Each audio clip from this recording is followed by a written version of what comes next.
The course titled Dinosaurs and Their World. My name is Don Wolberg. Will be your team leader, instructor this course. Fossil. This will be nice.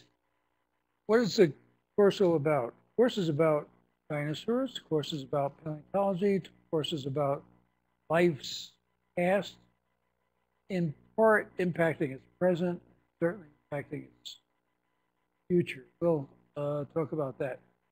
But it's one of my favorite cartoons by a guy named Charlie Parker, the cartoonist, not the music guy. Just one thing after another. Shown up there on the screen is basically what the course is structurally about. The course means to do what the title of the course advertises. This may sound sort of sophomoric or pedantic, probably, but this is an adventure. Look at dinosaurs, their world or worlds, world like our own in many ways, but also different, as many ways or more. We want to explore this world of which we know, come to know a great deal, mainly through the work of paleontologists, geologists, biologists also, chemists, astronomers as well. We know a botanist, then all the subspecialties of life, ichthyologists, so you put a paleo in front of that, paleoichthyologist, meaning study ancient fish, paleomammologist, yes, there were mammals during the age of dinosaurs. There are lots and lots of questions, lots of interesting problems that await discoveries, insights by scientists. So we in part are going to investigate these worlds by taking a trip back through time. Time is one of those ephemeral qualities that we have a hard time explaining or understanding because it's all basically measured by experience. Time for a fruit fly, the life expectancy of perhaps 4 or 5 days, very different than time for a giant tortoise from Galapagos, whose life expectancy may exceed or used to exceed 100 years, 20 years. Measuring time in that sense, experience, if they had a consciousness of what they were doing, would give a very different sense of time. Because time is, we gauge time by certain things. We gauge time by the vibrations of a quartz crystal stored in some laboratory or institution, or by the length of days it takes the planet Earth to go about a star, sun. Mars, which is further away, takes about twice as long, I guess.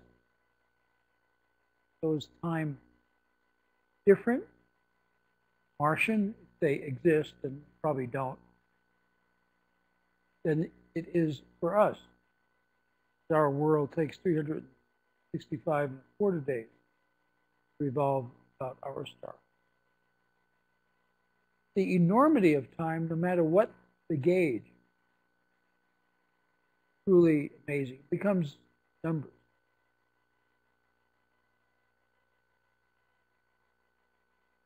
We look at the fact that the last of the dinosaurs, and there's some problem here because it may well be that they didn't die out, but you know, for all intents and purposes, large dinosaurs, most of the smaller ones, died out 65 million years ago. A long time. A million years is long. 1,000 years. 100 years? Not so long from my perspective. As I get closer and closer to being 100, maybe next year. But 65 million, what does that mean? Numbers get more impressive when we realize that dinosaurs are perhaps 240 million years ago. So that dinosaur experiment is indeed something that lasts 125 years can be termed an experiment. Phenomenal. Humankind is our mode, sapiens, has perhaps been around a couple 100,000 years, maybe proto-sapiens. Nothing compared to the time of dinosaurs. Dinosaurs are popular. They're interesting. More people learn about, or think they learn about science because of their interest in dinosaurs, perhaps any other group of animals, and perhaps any other topic.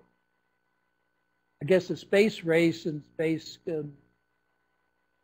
is extremely popular as well.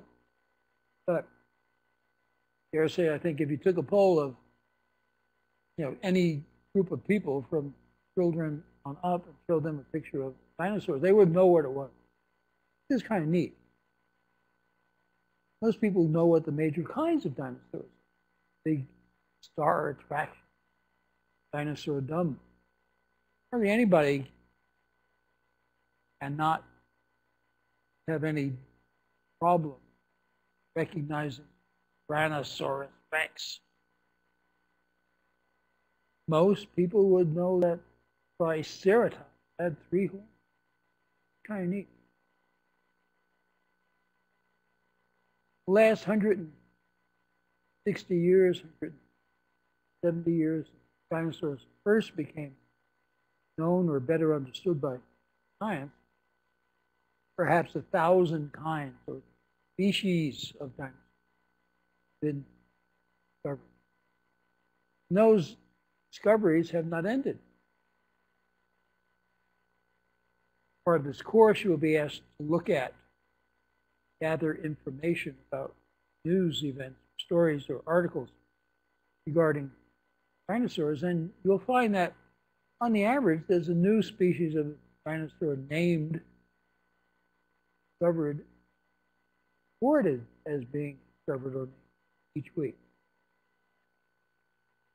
The end of dinosaurs also a fascinating story. Has different interpretations, has had many interpretations over time for the last 160 years. But the latest story that's the most popular or most acceptable by general public and group of scientists, that the demise of dinosaurs can be tied to an astronomical collision asteroid. Earth leaving an enormous catastrophic disaster in its wake. It's also changing the course of the world because it is in the end of the dinosaurs. They're leaving the world stage of ecological adaptation. And other groups of animals that lived with dinosaurs, the world of them, being lost as well, that opened the doors to the new environments that were available to animals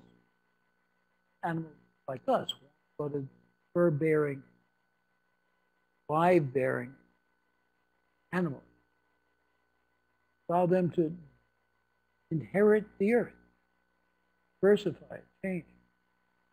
Somewhere along that path were a group of mammal primates that eventually lead to our kind.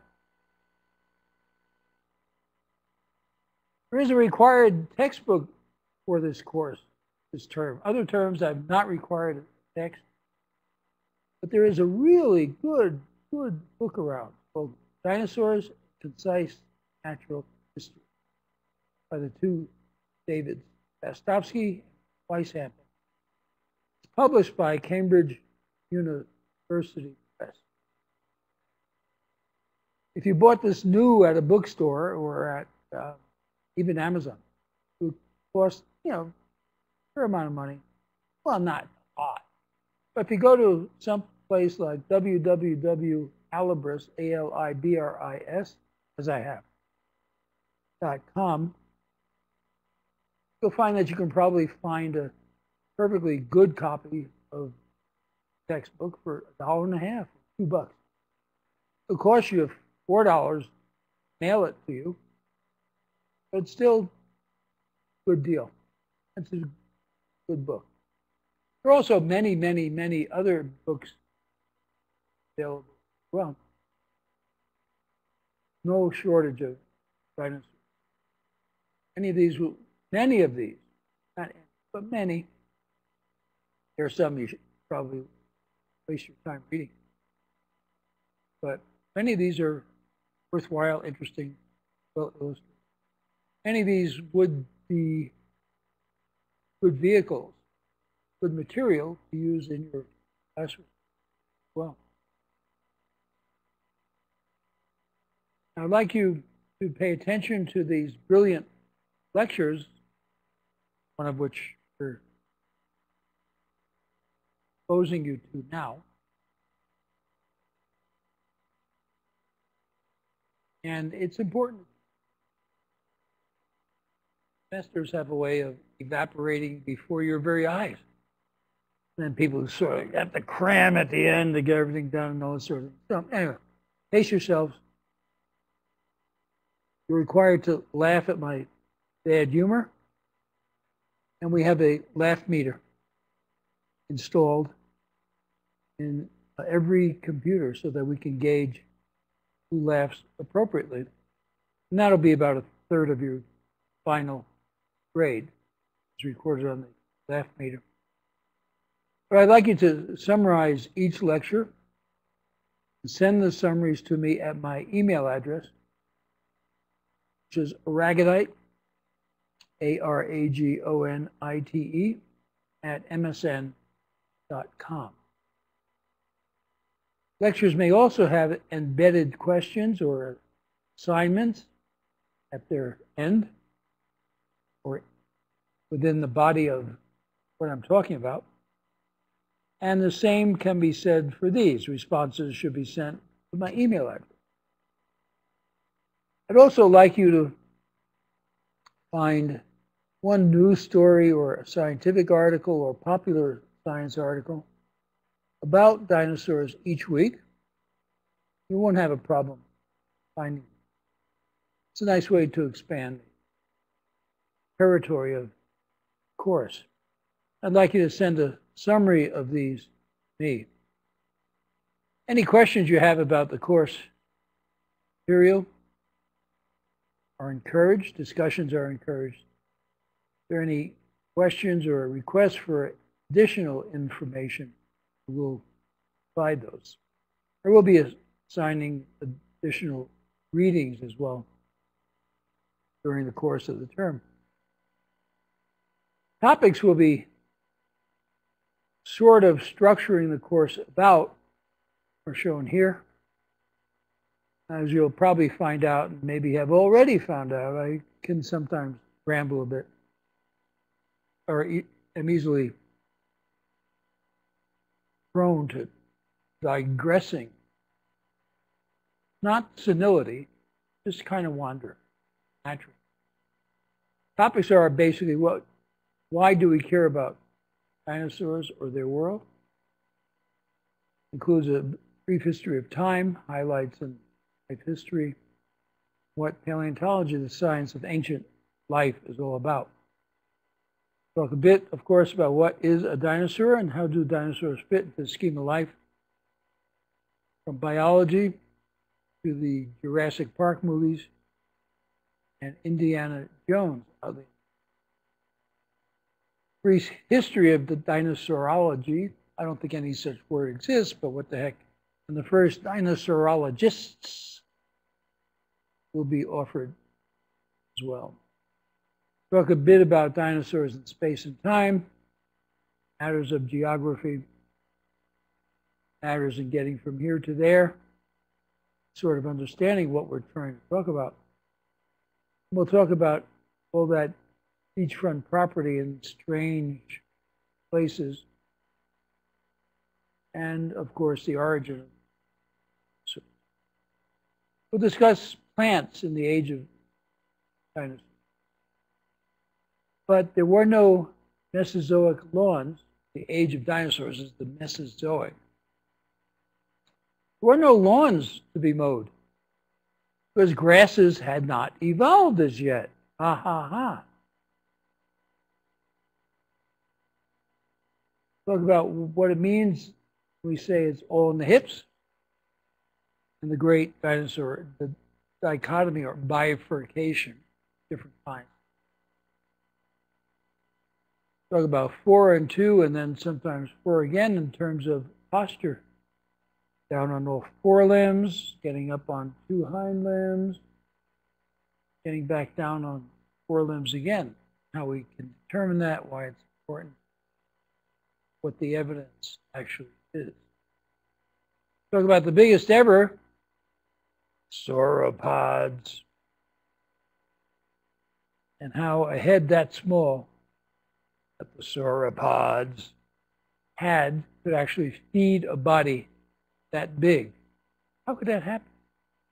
Talk about boneheads, horn heads. It's all what you do with your head that counts. Talk about duck-bills and tutors and bird hips and nests and little baby dinosaurs.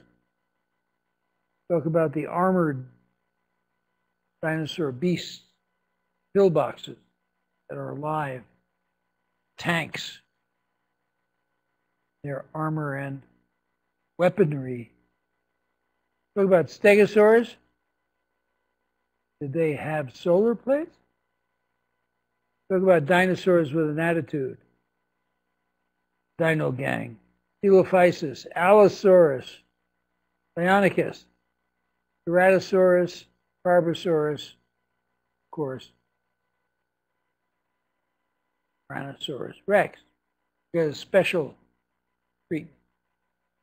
Oh my, what big teeth you have. Isn't that clever? Tyrannosaurus tails and Sue. T-Rex named Sue. Anybody heard of her? Is there a her?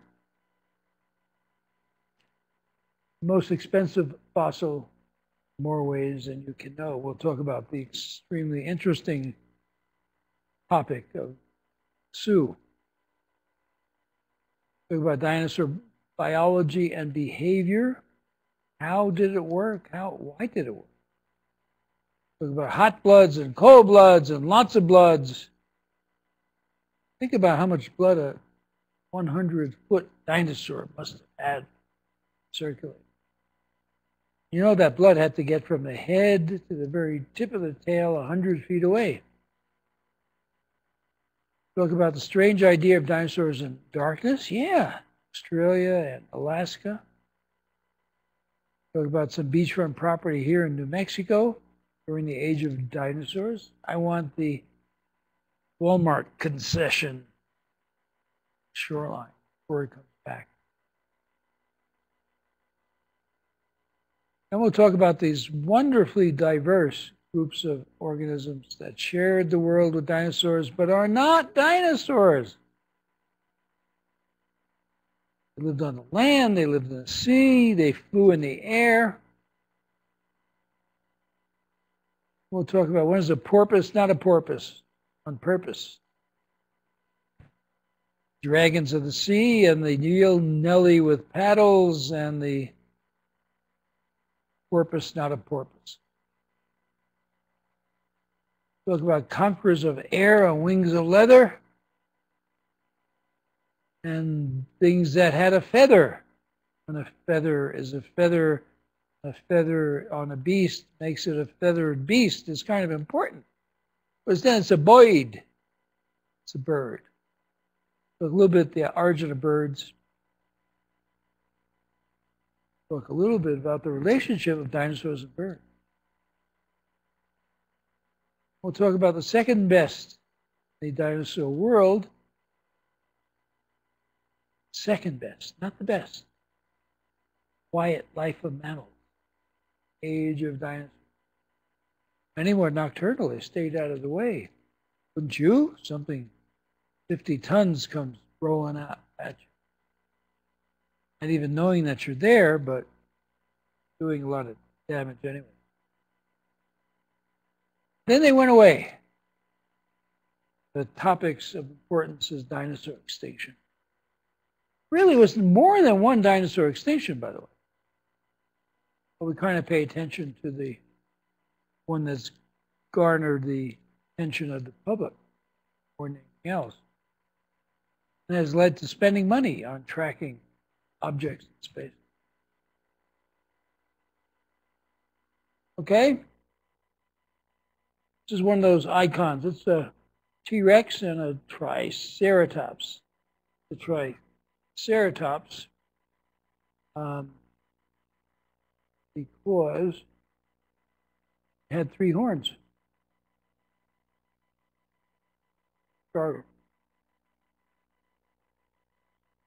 And T-Rex or Tyrannosaurus, the terrible lizard, king of the terrible lizards, Tyrannosaurus Rex, standing over it. These were actually robots. And the scene is actually a scene I constructed for an exhibit we did in Chicago. The wounded Triceratops, the culprit, the T-Rex standing over it. The robots made noise and their eyes clicked. Bad part is that you could hear the eyes click, click. Not realistic enough, but still not bad. Technology has improved. Dinosaurs in fact and fiction are one of those fascinating topics, and this is a headline for something.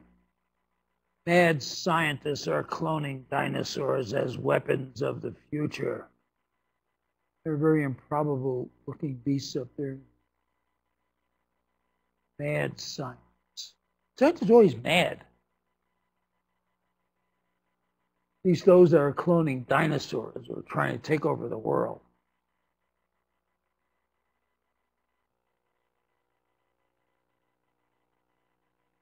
Surprisingly, the distinctions between dinosaur groups are fairly apparent. These are the groups, the bird-hip groups. We'll talk more about this as we go on. It's kind of like a summary survey, sort of what you're going to counter. These are the ornithischians, the bird-hip ones. We'll talk about why. There's a picture of a bird-hip, ornithischian dinosaur hip up there. In the middle, very bird-like. Saurischians had a different kind of hip. See that in the middle? It includes some important beasts. Ceratopsians, shown here as a Triceratops skeleton, nicely preserved. Notice the enormous head and the head shield and the horns. Very important animal during the late Cretaceous, during the last 2 or 3 million years of Earth history. Ceratopsians, like Triceratops, are ornithischians. They emerged at the start of the Cretaceous. Some reached 5 or 6 tons in weight. They're like a suburban or Ford Excursion. Probably travel in groups or herds. They're frequently found in groups that are preserved. Group behavior is important. We'll talk about some of that. We'll send you an article or two about group behavior. Stegosaurus and Ankylosaurus are the armored ornithischians. They appeared at the start of Jurassic. What does that mean? We'll talk about that in a second. Some common and developed into some of the most frequently encountered forms. Theropods, this is a Ceratosaurus, earliest part of the group that included the earliest theropods.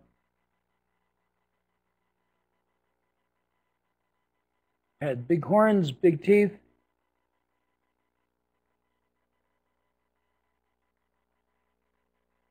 and T-Rex. Notice that pose. That's a newer interpretation. The old pose, you would see T-Rex standing upright on its hind legs. Well, it's still on its hind legs, but the backbone is horizontal to the pelvic angle. So it could tip back and forth, but this is how it probably carried itself most of it. Sauropods are the galumphas, giant ones. The picture shown there is Diplodocus, very big sauropods. We're getting into the 100-footers, many tonsers. How small heads and necks, but or narrow necks, long and narrow, but tiny, comparatively tiny heads. How could something like that get enough food into it to sustain itself over time? Hadrosaurs are interesting, duck-billed dinosaurs. Actually, the first dinosaur found in North America in Haddonfield, New Jersey, was a hadrosaur. The first one found. Dinosaur speeds are interesting and can be reconstructed from spaces between dinosaur footprints. Medium-sized theropods, the place-safe number seems to be about 25 miles. $64 issue. The relationship between dinosaurs and birds. Birds are technically dinosaurs, according to one scheme of it. One line of reasoning, one accumulation of data. Pterosaurs, however, everybody knows about pterodactyls and whatnot, wings of leather, were technically not dinosaurs as well. Were technically not dinosaurs. So birds are technically dinosaurs. Birds are dinosaurs and dinosaurs are reptiles, and birds are technically reptiles, and that just goes on and on and on. And that gets very confusing as an artifact of what we do in trying to understand the world.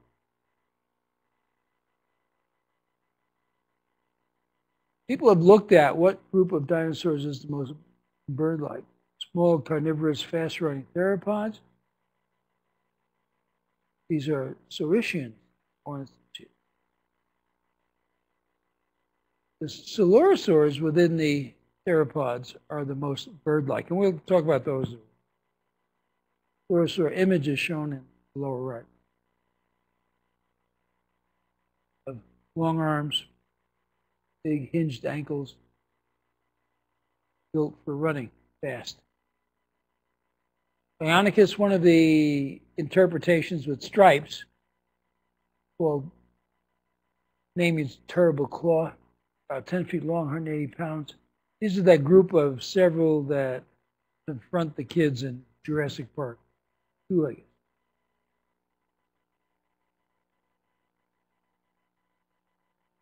Get back to the coelurosaurs. Within the coelurosaurs, there are two groups, sister groups: dromaeosaurs, raptors, and aves, birds. Birds are coelurosaurs. They possibly had a common ancestor in dromaeosaurids. It's a fascinating topic. It's a dromaeosaur. That's a famous picture, by the way. That picture was drawn by Bob Bacher and used by other scientists many times as illustrations of their text work on coelurosaurs. The picture was especially used by John Ostrom, late professor of paleontology at Yale. Wonderful guy. We'll see a picture of him. He studied dromaeosaurs at a great length.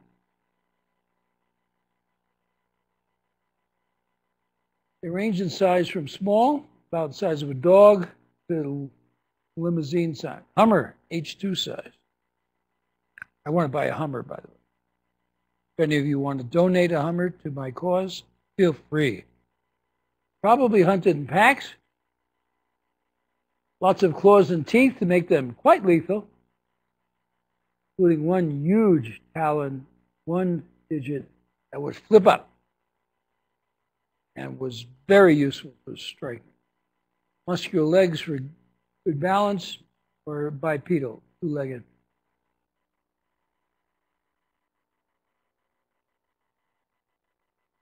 Probably not too fast, but they got the job done. May have been very good leapers with the ability to attack with all four legs, and some of the images, reconstructions of them, have them attacking with all four legs at once. Velociraptors are found in a few places from the late Cretaceous, not as big as in the Jurassic, but quite prominent in the fabric of the communities. The ornithomimids are the bird mimics, ostrich-like dinosaurs. We'll talk about more of this group as well. They include some of the most intelligent dinosaurs based on measurements of skull, of the brain size to skull ratios, body ratio. Archaeopteryx, long thought to be a bird ancestor, was the earliest found in Jurassic, but there's some folks are letting go with their own choices, which they're entitled to. I'm an Archaeopteryx fan. I think it's one of the most iconic fossils ever discovered.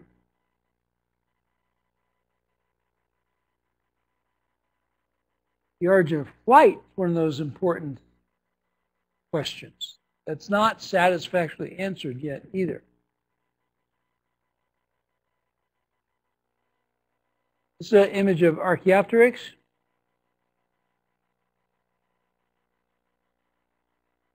You can see the impression. This would be, if there was not present the impressions of leaves, this would be clearly designated as a reptile, by the way.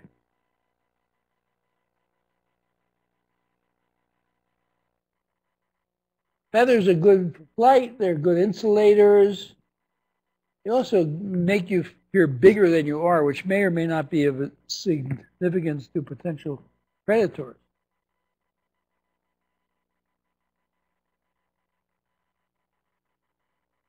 Not the origin of feather, like why create a feather? That whole wonderfully nebulous notion still out there to be solved. What are the natural selection processes leading to the creation of a feather? No.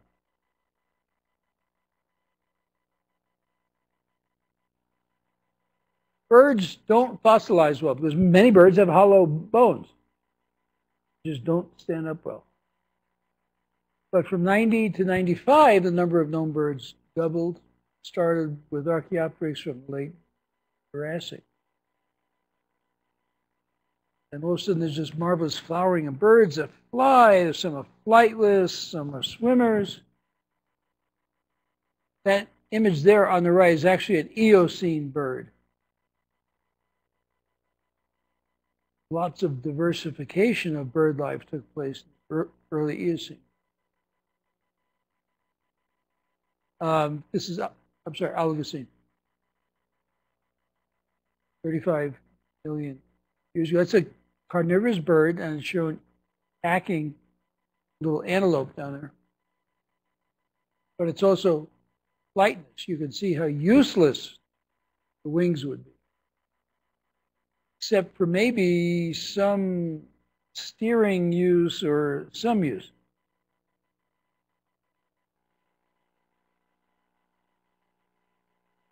Now, there's controversy, and we'll talk about this. It's a fascinating issue. And Proto-Avis was a fossil remains discovered from late Triassic rocks, discovered and published by Shankar Chatterjee, one of the nicest people I've met, especially in science.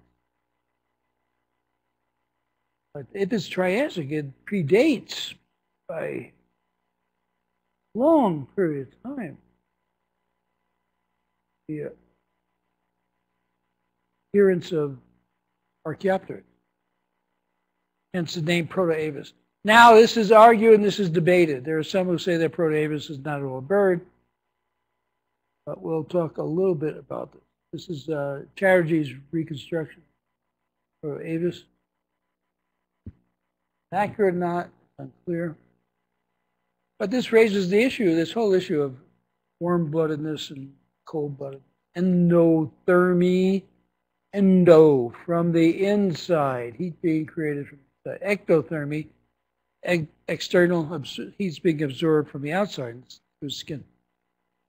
Homeothermic with the ability to maintain a constant internal temperature. Human beings are basically homeothermic. But kelothermic, our temperature fluctuates depending upon outside and inside, or where you are at the time that the temperature happens. So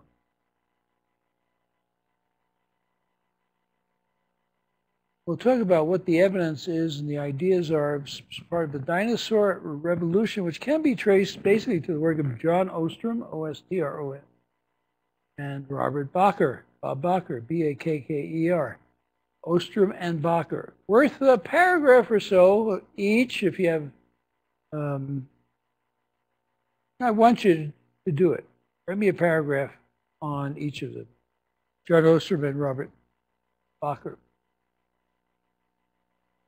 Bakker is probably the major or the best known proponent of the new revolutionary ideas about dinosaurs, but except they're not so new anymore. I mean, his ideas go back to the 70s, and they sort of encompass John Ostrom's ideas as well. But the idea of extreme activity, extreme mobility, dinosaurs not being these clunkers that kind of moved along, but got out there. And they got out there in part because they were energetic. They got out there in part because they were endothermic.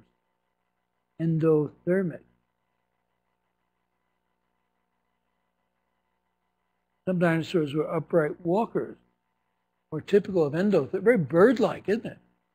Mammal-like. Some mammals have it. Human beings. Upright posture is because it takes lots of energy to do this kind of stuff.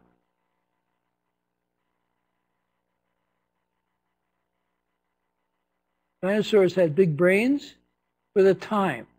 And there's all these arguments about they had really teeny brains. We'll talk about some of them. Bigger than a walnut. A brain no bigger than a walnut. Some were relatively large compared to the body size.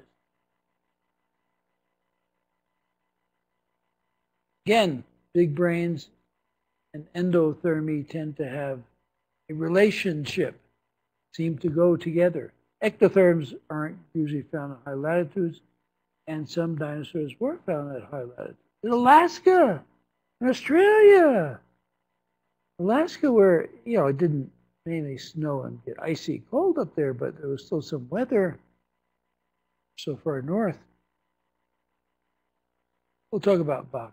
So write me a paragraph about John Ostrom, the late John Ostrom. Robert Bakker, not late, well, late for all appointments. As long as I've known him, he's been late. Sometimes 2 days. But he's still alive.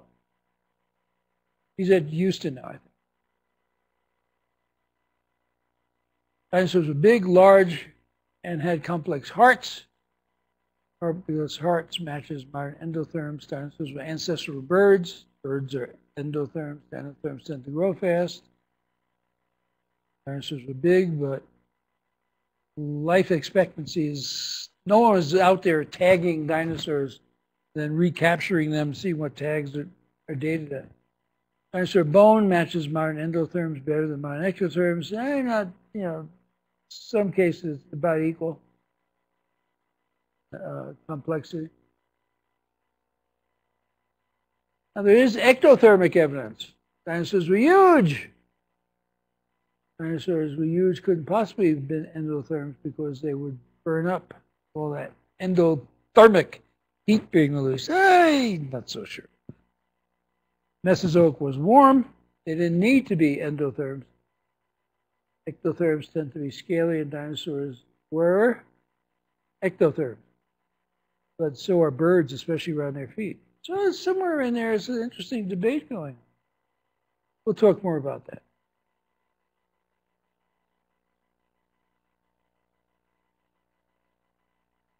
Some dinosaurs show lines of arrested growth, legs.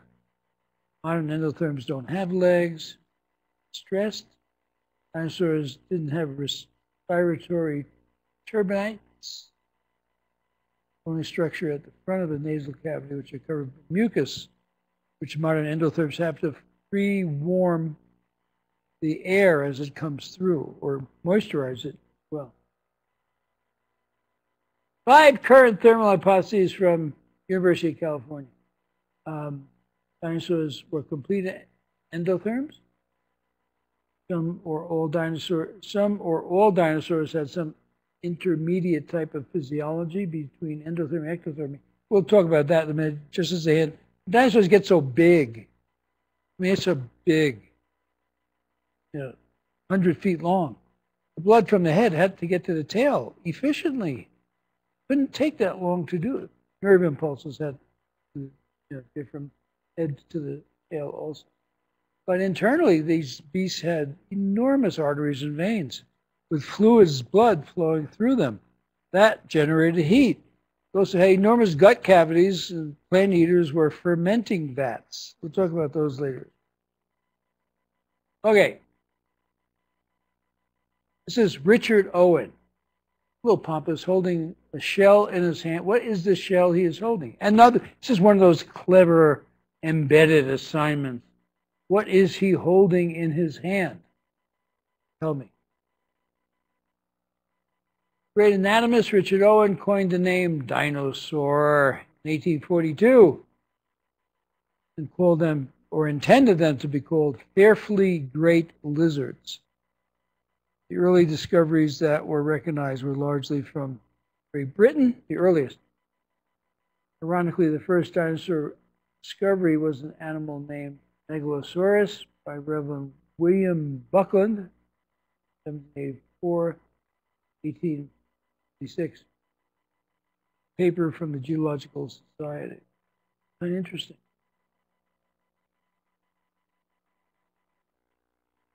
This is what the early guys thought dinosaurs looked like from the bones that they were getting, and notice the posture. It's not very dinosaur-y. And the hips are all wrong, too. Dinosaurs are amazingly popular. Cover of an old Time magazine. The comets kill the dinosaurs. Look at the image of the big dinosaur there. Supposedly this is the end of the Cretaceous. Using your powers of observation, I want you to tell me, is that a reasonable rendering of Tyrannosaurus based on our present understanding? Get that to me. Well, Walter Alvarez wrote a book, T-Rex in the Crater of Doom. Alvarez was the leading proponent of the Cretaceous Tertiary Dinosaur Extinction event by the impact of a giant crater somewhere in the Yucatan Peninsula. On and on. Dinosaurs aren't really extinct. They're living in Argentina under assumed names. Wise lady. They're at the beach.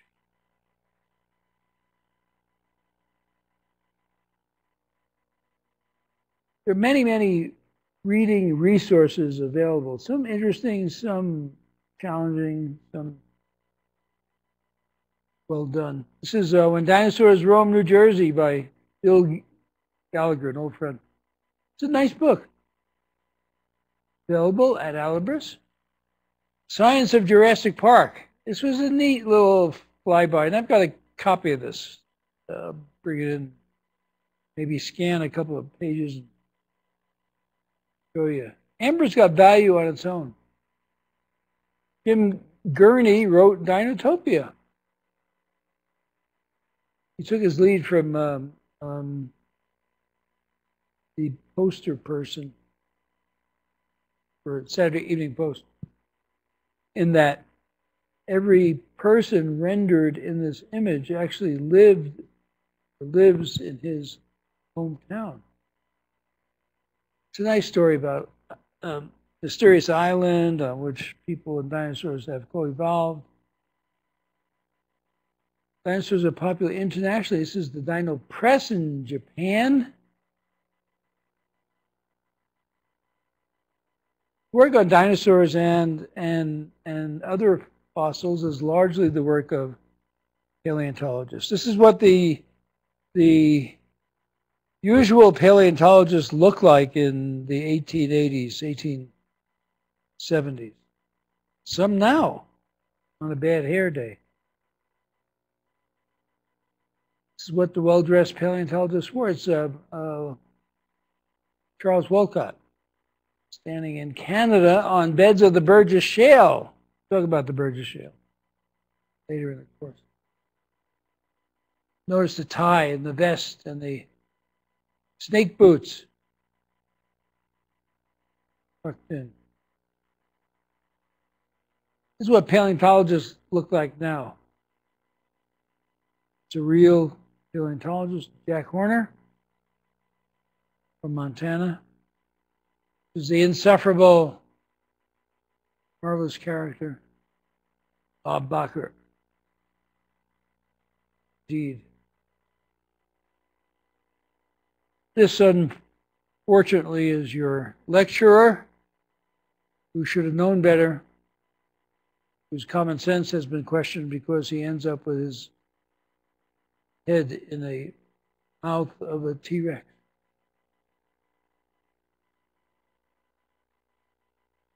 Some of what we're talking about, if not most or all, what we're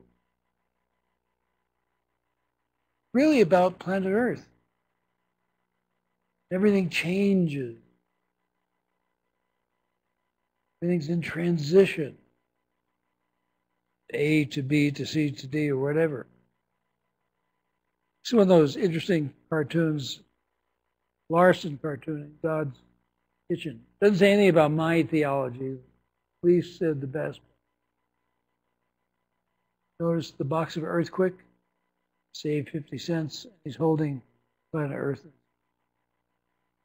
Something tells me this thing's only half baked.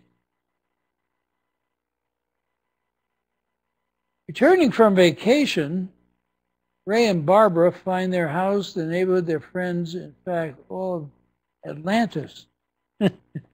Just plain gone. A great cartoon. This is our spiral nebula.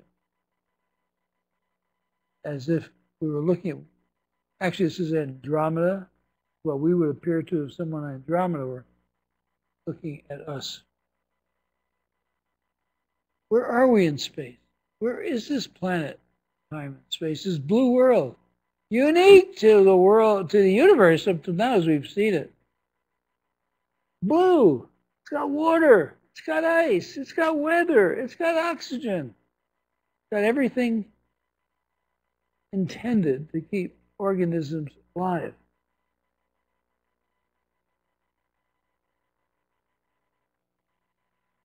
The other important part of the Earth system is its companion planet, planetoid, the Moon. The Earth is unique in having such a large body near it, very near it, actually.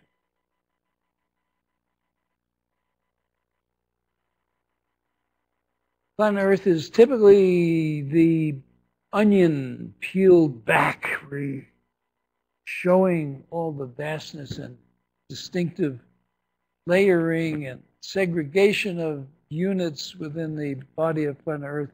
Everything that we have, we are on that outer part, sitting on top of that thin membrane, and all the actions going down inside. Upper mantle, lower mantle, core, which is actually multi-core, one with ice in it. We'll talk about that a little bit. Well, stresses and strains caused by the internal molten mass of planet Earth and the fracturing of surface-lying blocks that get moved around over time, shown in this picture. which represents basically continental drift, the processes as currently understood. In the end, what's actually occurring is we see this movement of mass. Of course, that's a normal fall that she's drawn, probably trying to keep that continental crust away, and it's drifting towards me. And intersection of mantle of planet Earth, which is olivine rich and all this other stuff, which you really don't have to know now, except for the segregation of planet Earth. That zone of melting, and finally penetrating the surface as volcano localized lava. Two great conceptions in Earth history that molded our understanding of the Earth, molded our shape of what this planet structure was all about, and the processes that led up to what we see today. These two great combating ideologies were catastrophism, with the great effects require great causes. Earth history has been dominated by violent storms.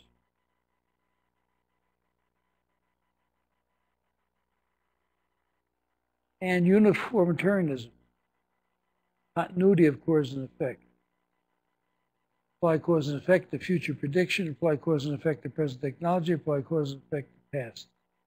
Uniformitarianism, the present is the key to the past. Those things that happen now can be interpreted as having happened in the past. Get raindrops preserved today somewhere, and raindrops preserved in Cretaceous rocks somewhere else. It's kind of neat. Present is the key to it. The present, ripple marks in Bay Beach. Present. These are for real. Fossil ripple marks, Baraboo Range, probably very old.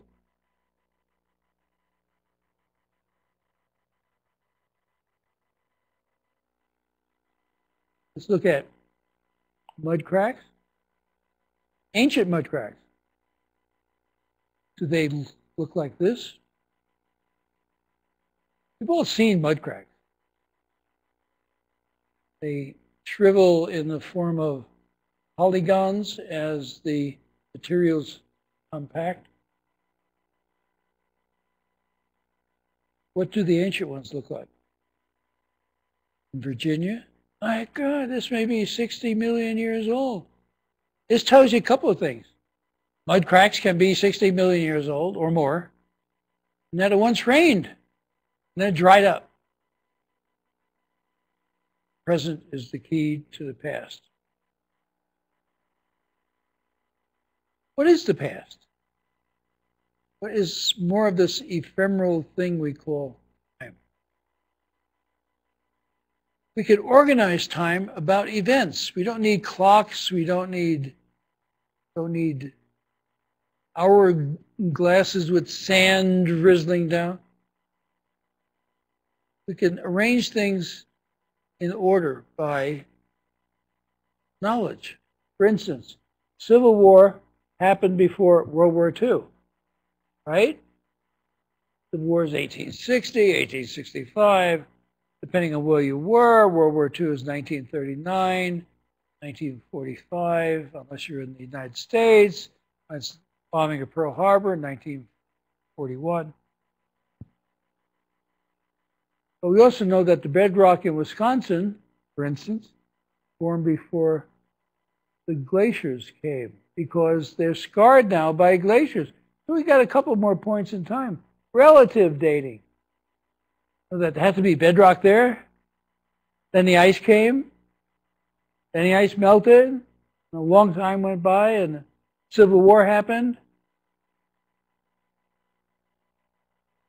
When we impose dates, for instance, we get absolute time scale, because we know the years.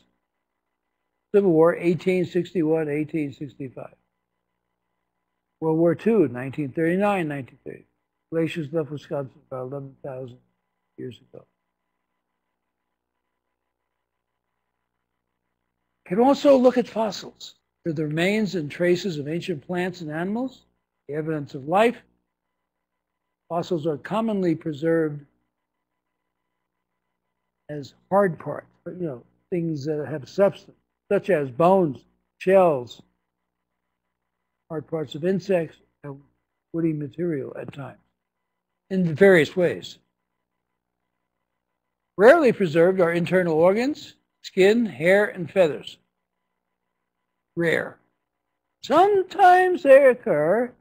We found dinosaur skin at one time, and no one else. Mammoth hairs certainly preserved in ice frequently. Feathers can be. And there are other kinds of fossils other than the original material. Fossils can be cast in molds, can be replacement of things like petrified wood, where mineral matter absolutely substitutes for the organic matter of the wood. Carbonized films, leaves, what's left of leaves, footprints, trackways, trace fossils. The dinosaur trackway in Texas. Some of the Texas trackways are a problem with certain people with other emotional arguments.